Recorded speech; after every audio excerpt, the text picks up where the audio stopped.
Olá, pessoal. Estamos aqui para mais um Band Runners. Eu sou Daniel Câmara, fisioterapeuta, maratonista amador. Estou aqui com... Heleno Fortes, educador físico, também maratonista amador, treinador de corrida. Estou aqui também com... Bárbara Gabriela, médica, endócrino, trabalho com atletas também, maratonista amador.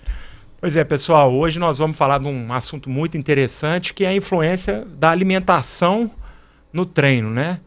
Na época do Heleno, o Heleno alimentava, comia uma banana, no meio da prova comia outra banana, né, Heleno? De vez em quando tinha uma laranjinha lá, né? E era o que dava, né? Gel, nem pensar, né? Gel, sou da época do Power Gel, cara. Power Gel. Power Gel, que todo mundo reclama hoje. A maratona, 20 anos atrás, no Power Gel, aqui era quase um mel cristalizado, né? Grosso, você tinha que depois beber água, o negócio ficava pelo menos 1 quilômetro ali do lado da boca. Hoje, né, os carboidratos em gel estão mais, vamos falar assim, mais refinados. Tecnológicos.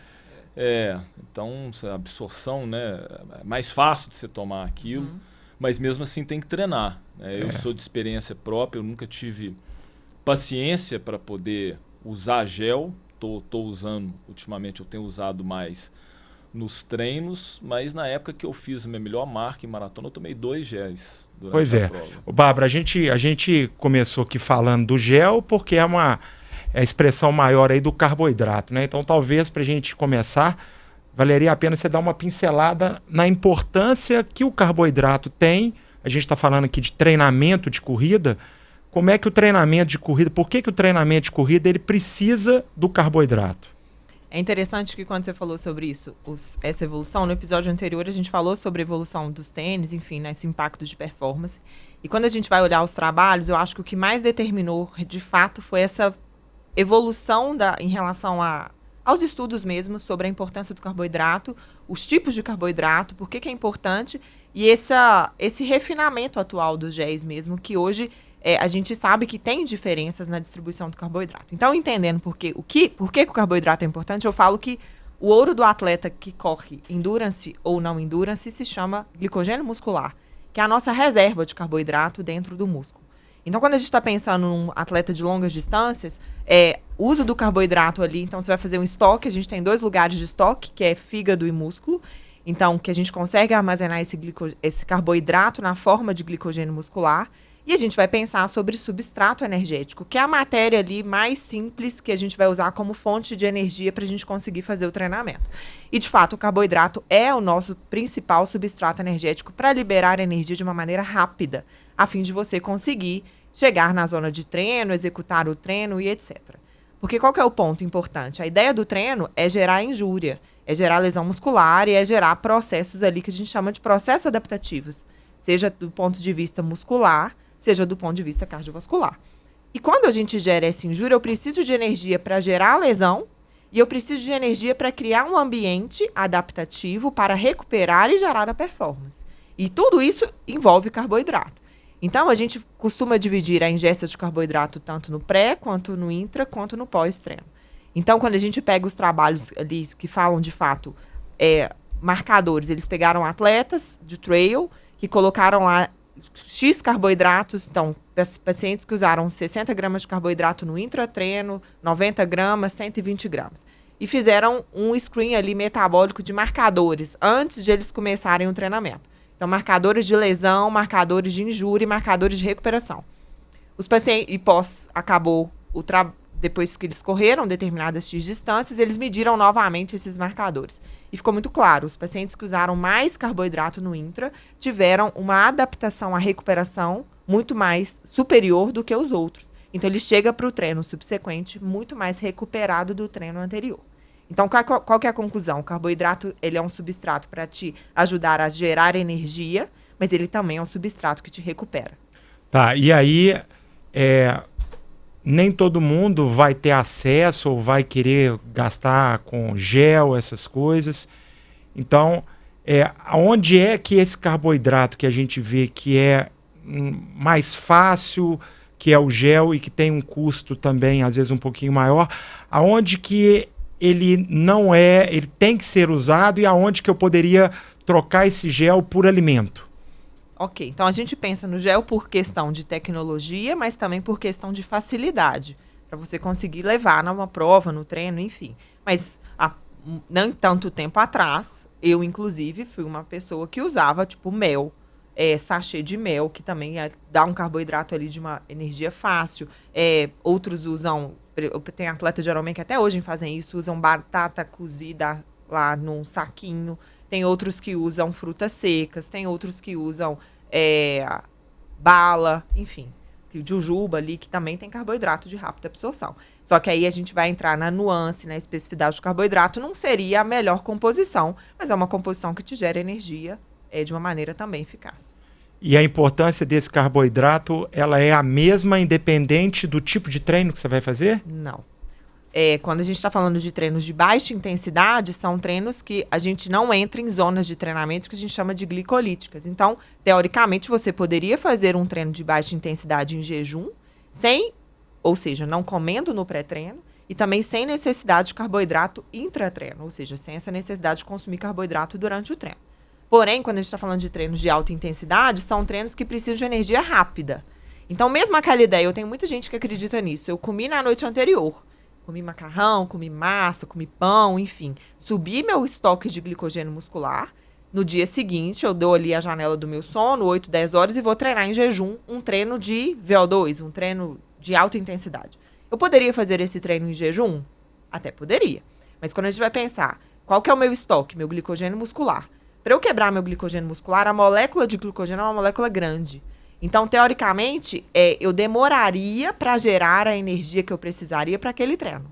Então, o que seria o ideal? Eu consumir, mesmo que eu tenha feito uma ingesta de carboidrato na noite anterior, eu consumir um carboidrato 1 hora antes ali, para já deixar uma fonte energética disponível para eu conseguir entrar na zona de treino de uma maneira mais rápida e eficaz. Então, treinos de alta intensidade são treinos que necessitam de carboidrato de rápida absorção disponíveis. Treinos de baixa intensidade, teoricamente, pensando isoladamente no treino, a gente pode fazer em jejum. Mas uma dúvida é o seguinte. Eu, por exemplo, nos últimos anos, eu tenho feito todos os treinos em jejum.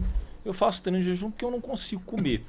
E o que eu penso, assim, vai a minha dúvida, porque você comer comida, né? A gente pensar, vamos esquecer do gel. Então, aquela pessoa que não quer usar o gel e ela sai para poder treinar. Ela vai ter que acordar, se ela vai treinar de manhã, por exemplo, 6 horas da manhã, ela vai ter que comer 4 horas. Porque se ela comer 5:30 da manhã, quando ela for treinar, a comida dela está na garganta ainda. Aquilo não virou energia. Né? Então, comida não vai virar energia. Então, como é que fica isso? A gente vai pensar tipos de alimento. Então, assim, qual é o ideal? Até 1 hora antes do treino. Então, você comer 1 hora antes. Um carboidrato de muito rápida absorção. Dá exemplo? Então, por exemplo, se eu comer talvez pão, se pão integral, é um pão que demora ali. Então, eu sempre, o que eu acho nessa 1 hora, ele já tá então, com o energia. que não deveria acontecer. Então, o que a gente pode fazer? Por exemplo, até o jeito quando você come o alimento é importante. Se uma banana inteira, ela tem uma absorção diferente de uma banana amassada. Porque você aumenta a superfície de absorção, então você absorve mais rápido. Eu coloco geralmente pré-treinos líquidos, que são treinos que a absorção já acontece na boca, o carboidrato. Então, por exemplo, um suco de uva, ou um Gatorade, um suco muito concentrado em carboidrato, que você facilitaria essa absorção. Então, tanto a composição do carboidrato, a forma como ele é apresentado e o tipo de carboidrato faz diferença nessa absorção. Se eu coloco lá um pão com muito grãos, enfim, muita coisa, obviamente a digestão ali vai demorar a acontecer e não vai acontecer de uma forma rápida. 30 minutos, Bárbara? Qual que é o tempo aí? Você pensando nesses alimentos, um suco de uva, uma banana amassada, a gente deixa ali 1 hora? 40 a 60 minutos. 40 a 60 minutos. Essa absorção já acontece de uma forma rápida. Mas olha só, você comentou uma coisa que... vamos pensar no jejum. Okay. Então, para poder esse glicogênio virar energia, isso não acontece só num aquecimento prolongado, se você, uma estimulação do aquecimento com alguns estímulos com um pouco de intensidade, que você vai aumentar a sua liberação, né, as catecolaminas, adrenalina, noradrenalina ali, e vai melhorar essa... vai subir essa sua glicose, porque se a gente fizer até exame medir seu sangue. Sim. Né? Você vai chegar com um nível de glicose tal antes de treinar. Meia Sim. hora depois, sua glicose subiu sem você ter comido nada, naturalmente. Sim. Por causa disso. Por causa hormônios contra-regulatórios. Exatamente. Então, assim, é possível você treinar, porque eu estou falando assim, da minha experiência prática, e eu vendo várias pessoas sem fazer uso de carboidrato antes de treinar. Sim. Aí a gente vai pensar em dois cenários. Um que é a sua percepção de esforço. Então, você tem uma percepção de esforço que você chega na zona de treino pretendida, mas existem trabalhos que mostram pra gente de adaptação dentro da fibra muscular. Eu tô falando lá do detalhe do detalhe. Ela acontece de uma maneira menos eficaz do que uma pessoa que não come. E a gente vai pensar não no treinamento isolado. Você não usa um treino isolado, você usa uma esteira de treinamento. Então, você vai treinar, mas no dia seguinte você vai treinar de novo. E no dia subsequente você vai treinar de novo. Então, é uma cadeia, é uma roda que gira. Então, se eu penso isoladamente num treino, é meio burro o pensamento. Por quê? Porque amanhã você vai ter que treinar de novo. Sim. Então, quando a gente pensa em processo de lesão, processo de construção de performance, processo de adaptação, é um processo longo, que é uma engrenagem perfeita, uma coisa puxa a outra. Então, quando eu penso, mesmo pensando no treino isolado, a nuance dentro da fibra muscular, as adaptações são inferiores a uma pessoa que não come. Pensando nesse tipo de treino. Então, a sua percepção de esforço você chegou em limiar, você chegou em VO2, você chegou na zona que você precisava. Ponto de vista cardiovascular, ponto de vista de esforço. Mas e no ponto de vista fisiológico, lá dentro da fibra, é uma coisa intangível. Na grande maioria das vezes, que você não percebe isso. Mas, de fato, ela acontece. Tanto que os marcadores de injúria, eles são superiores. Entendeu? Então, esse é o ponto. Pensando na cadeia de treinamento como um todo. E não em treinos isoladamente. Sim. Então, por exemplo, você poderia fazer 30 quilômetros, 2 horas de treino, de baixa intensidade no seu Z2, em jejum, mesmo sem gel? Poderia. Sim. Perfeitamente. Você está usando gordura como substrato energético. Sim. Você poderia fazer uma maratona, talvez, dependendo do nível de treinamento? Poderia. Sim. Tanto que a demanda de carboidrato, ela varia de acordo com o nível de performance também, de acordo com a composição corporal. Sim. Porém, a gente não pensa no treino isolado. Então, você correu 30. Só que domingo você corre de novo, segunda de novo, terça você tem um treino importante. Se você não faz a ingesta adequada nesse 30, você impacta diretamente seu treino de terça. Mas eu falo o seguinte, essa ingesta aí seria no pós-treino. No intra também. Tá, mas se você logo que você acabar, se você fizer essa ingesta de carboidrato, primeiro que você está mais estimulado para os receptores, né? Você ter uma absorção melhor. Então, assim, o que eu coloco aí, a minha dúvida é justamente nesse pré-treino. Né? Nesse pré-treino que eu vejo muitas pessoas né, treinando por questão de horário, igual a gente está falando. A pessoa vai treinar às 6 da manhã, como é que ela vai conseguir comer? Sim. Ela vai ter que comer 5? Eu acordo às 5 e como mesmo. Você come? Como. 5 horas da manhã eu acordo e como. Porque eu não gosto de dormir. Agora você que gosta, que gosta mais de dormir. Não, você tá doido, né? Eu não dou conta, não. Ô, Bárbara, dá pra gente, então assim, eu acho que o que ficou claro pra gente é que assim, o carboidrato, ele é muito importante para a saúde do seu corpo, para aguentar o treinamento, e eu tô imaginando que até do ponto de vista de lesão, você estar com o carboidrato antes, durante e após o treino, é super importante. Aí uma provocação. Então isso significa que se eu tenho uma pessoa com um histórico maior de lesões, o treinamento em jejum ele é mais arriscado? Com certeza. Com certeza. Mesmo sendo uma pessoa que se considera, porque eu tenho muitas pessoas assim, uma pessoa adaptada ao processo de treinar em jejum. O risco de lesão é maior, sem dúvida. Por quê? Porque os marcadores de injúria, eles são importantes. Tem um trabalho muito interessante que mostrou um atleta de um trabalho de pista, ele fazendo uma série de limiar. Aí fez os marcadores sanguíneos de lesões, pré, e depois foi repetindo os marcadores seriados horas depois do treino e dias depois do treino. Então, forneceu a quantidade de carboidrato que ele precisava, ele fez o intro, etc. Quanto tempo depois de uma série de limiar bem feita, esses marcadores voltaram aos níveis normais? 14 dias. Ou seja, a gente não demora isso. Então, por 2 motivos. Ou a gente não entra em zona de limiar de maneira eficiente mesmo, ou a gente não gera esse processo adaptativo todo. Então, de fato, pensa se você não faz essa recuperação de uma maneira efetiva. Ela, de fato, não melhora. Então, assim, carboidrato pré, intra e pós é uma cadeia que está completamente relacionada. Quando você diminui a sua ingesta com treinos de alta intensidade, você desestimula a produção, inclusive, de hormônios que ajudam a recuperação. Então, que a gente chama de hormônios pró-recuperação, como testosterona, GH, seu nível de cortisol fica mais aumentado, então você aumenta seu risco de lesão. Você impacta até, tem trabalhos que mostram pra gente, no sono. Então, o seu sono fica menor, seu sono, na verdade, a qualidade do sono ela fica prejudicada e, consequentemente, você não produz os hormônios ali que poderiam te recuperar e ajudariam nessa processo de recovery que o sono tem de importante. E qual que é a janela de tempo, por exemplo, a gente imaginando que a gente está terminando um treino, qual que é a janela que a gente tem que a gente deveria se preocupar em ingerir um carboidrato? Até quanto tempo depois? 30 minutos a 1 hora, que é onde que a gente chama receptores de GLUT, que ficam ali na musculatura, eles ficam ávidos, a gente tem uma super expressão de GLUT na superfície muscular, que ajuda a captar esse glicogênio, esse carboidrato, para transformar em glicogênio muscular, que a gente chama de ressíntese de glicogênio muscular. Então, seria nessa janela de 30 minutos a 1 hora. Então, assim, o mais importante no pós é mais pós-imediato, carboidrato, e pós 24 horas, proteína. Então, a ingesta proteica também ela é importante nesse processo. Agora, durante o exercício, não importa o tipo do carboidrato, você tem que te dar energia, certo? O carboidrato é importante. Agora, quando a gente vai pensar, vamos falar mais específico ainda. Então, vamos lá, tênis de placa, o mais específico. Carboidrato mais específico, tem diferença. Por quê? Porque a nossa luz intestinal, ou seja, a absorção dentro do intestino, ela também varia. Então, quanto mais quantidade de carboidrato eu absorver, eu preciso diversificar os receptores de absorção. Então, se eu uso só frutose, eu sobrecarrego o receptor de frutose e eu faço por isso que às vezes o paciente tem diarreia, porque ele não consegue absorver. Então, por que tem géis de R$1, R$2 e tem géis de R$15 aqui no Brasil? A diferença é a proporção do carboidrato dentro do gel também faz diferença. Você otimiza a absorção. Então, sei lá, no gel de R$5 tem 30 gramas de carboidrato disponíveis num sachê. No gel de R$15 também tem as mesmas 30 gramas de carboidrato disponíveis no sachê. Porém, tipos de carboidrato diferentes. Então, no gel de R$5, talvez você não absorva as 30 gramas. Por quê? Porque só tem um tipo de carboidrato ali. No gel de R$15, talvez você absorva as 30 gramas de fato, porque são carboidratos diferentes que você tem uma otimização de absorção melhor.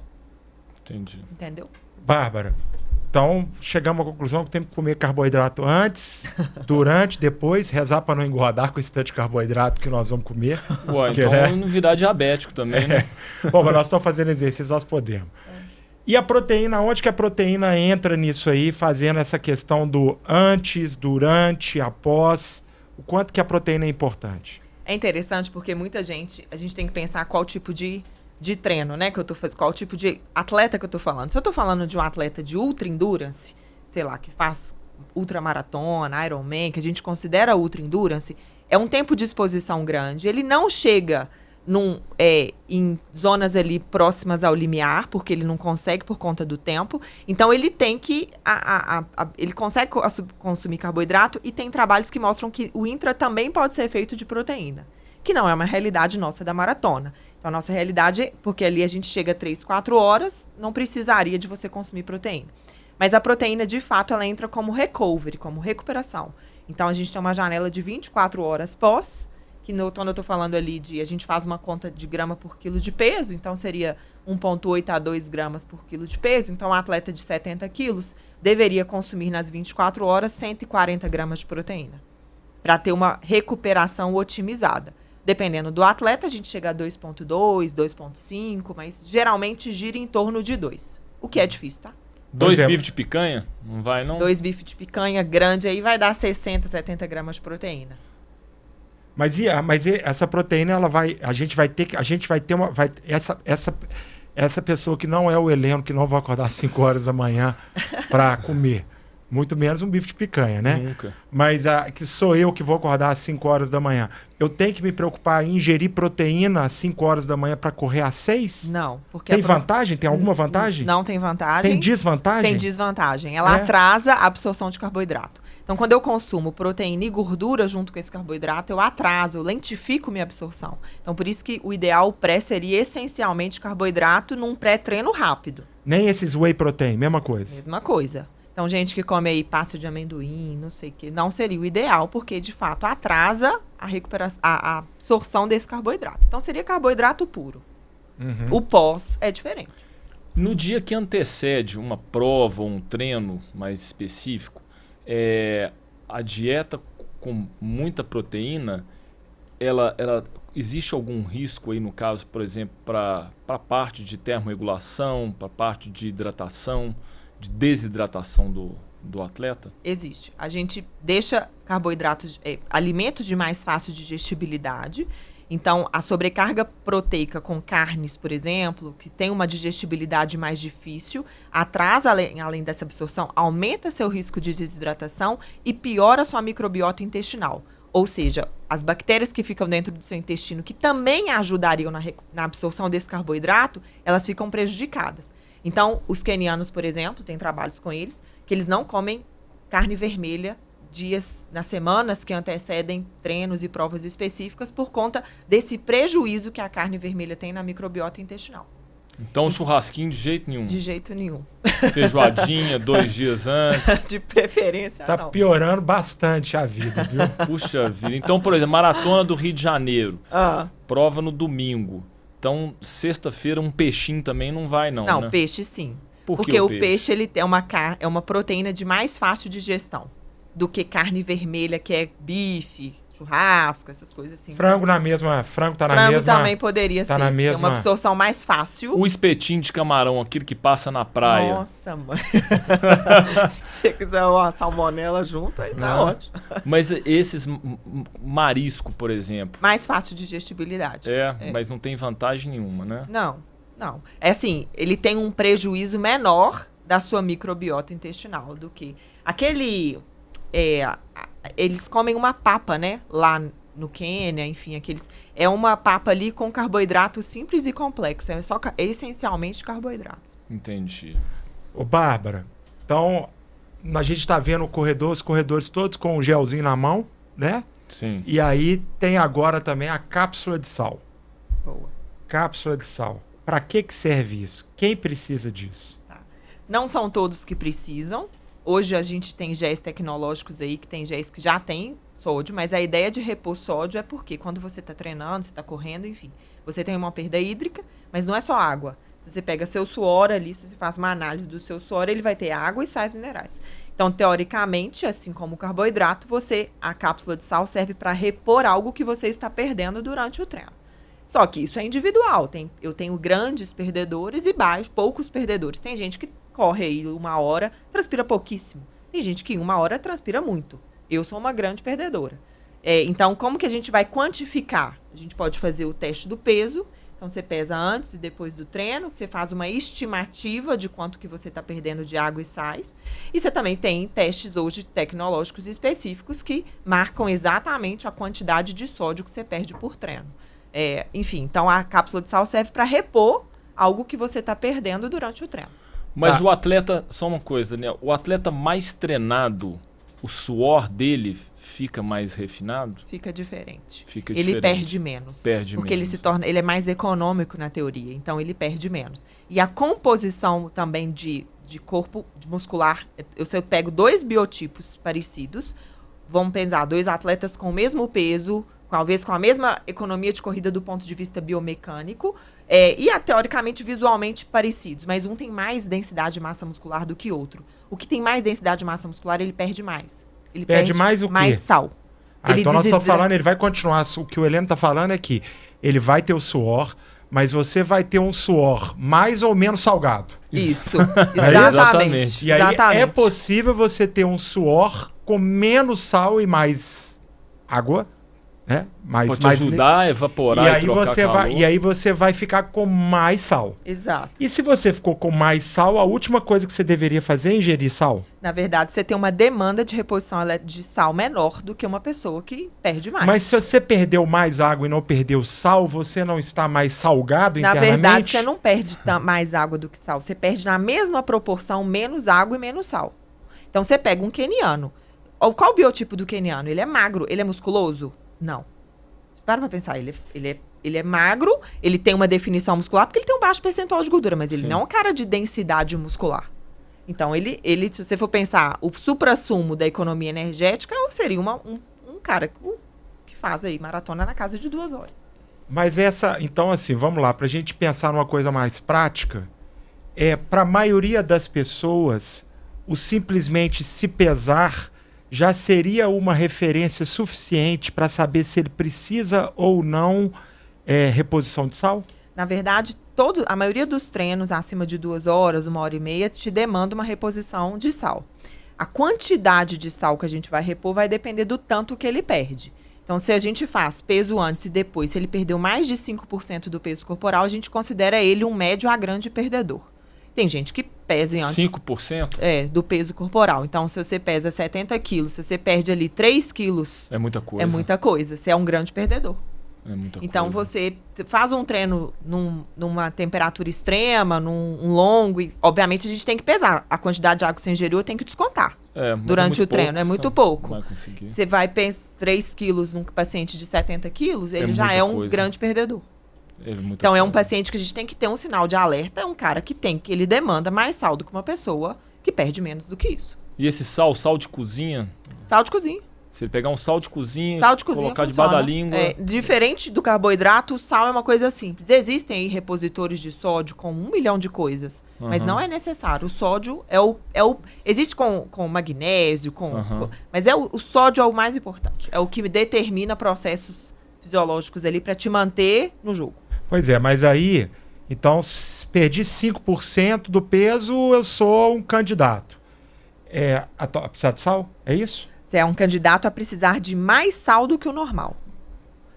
Na grande maioria das pessoas... Todo mundo vai ter que tomar um pouquinho porque de você sal. está perdendo. E se eu tomar sal de mais ou de menos, que consequência prática isso tem na minha adaptação ou no meu treino? Vamos lá. Sal de menos, ele tem muito mais prejuízo do que sal de mais. O sal de mais, às vezes, o paciente toma demais, ele pode ter algum efeito gastrointestinal, tipo diarreia, um desconforto assim, mas não tem um prejuízo de te desligar. Sal de menos te desliga.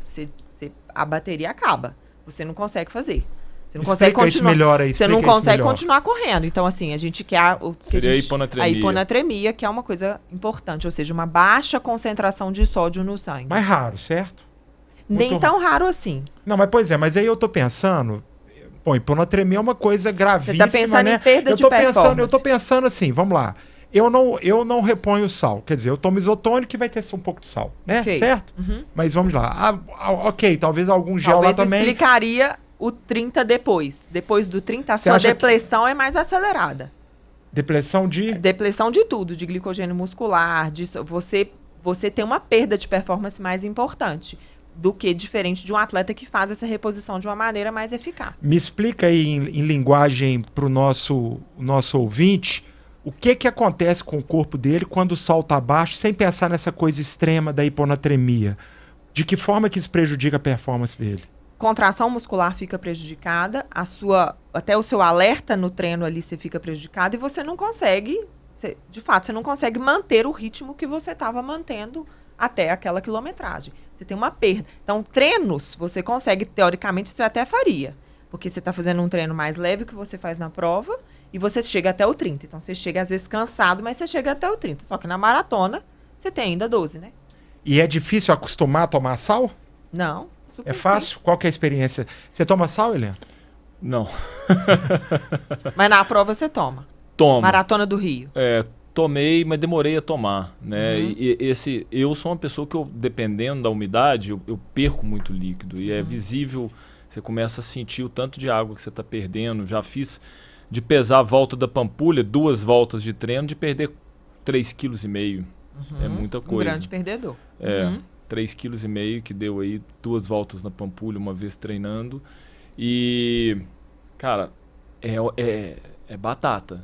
O desempenho cai demais da conta. E na hora que você chega nesse nível, não adianta mais. Não tem o que você faz para repor. Não, acabou. Você tem que ter a profilaxia. Eu acho que é igual a água, é igual o carboidrato. Passou do ponto, você não consegue mais se recuperar para aquela prova. Você recupera para outro dia, né? Para o outro dia. Não é isso? Isso aí. Eu tenho só uma coisa interessante, a gente está falando da hiponatremia. Tem um estudo com um corredor na maratona de Boston, os corredores lentos, acima de 4 horas, 4 horas e 15, e vários tiveram caso de hiponatremia, porque beberam muita água. É outro na ponto prova, também. né? Primeiro, eles não tinham um nível de sudorese tão alto, porque a temperatura estava baixa e a velocidade de corrida deles não era uma velocidade que gerava tanto calor igual quem corre em 2 horas. A gente tem que pensar isso, as demandas são diferentes. Né? E aí eles estavam bebendo todo o posto e eles conseguem beber água. O corredor mais lento ainda tem isso. Ele consegue beber água mais fácil que o corredor mais rápido. Então ele consegue tomar um copo. Então cada parada ele tomava um copo. No final, vários corredores tiveram quadros de hiponatremia, corredores mais lentos. São 3 pontos que a gente tem que fazer um casamento perfeito. Carboidrato, sódio e água. Eu falo, carboidrato sem sódio eu não absorvo a quantidade de carboidrato que eu preciso. Sódio sem carboidrato eu não absorvo a quantidade de sódio que eu preciso. E dos dois, para ser otimamente, assim, ter uma absorção otimizada, eu preciso de água junto. Então, a diluição é importante. Então, eu preciso de carboidrato, eu preciso de sódio, eu preciso de água na proporção certa. É difícil achar isso aí. Mas é o que faz o negócio. Se eu exagero ou um ou outro ali e perda, é isso. Entendi. Maravilha, pessoal. Chegamos a mais um final de Band Runners, agradecendo a Helena, a Bárbara, aos nossos ouvintes, né? Daqui a 15 dias nós estamos... Daqui a 2 semanas, 14 dias nós estamos de volta. Mais. Ok? Um abraço a todos aí.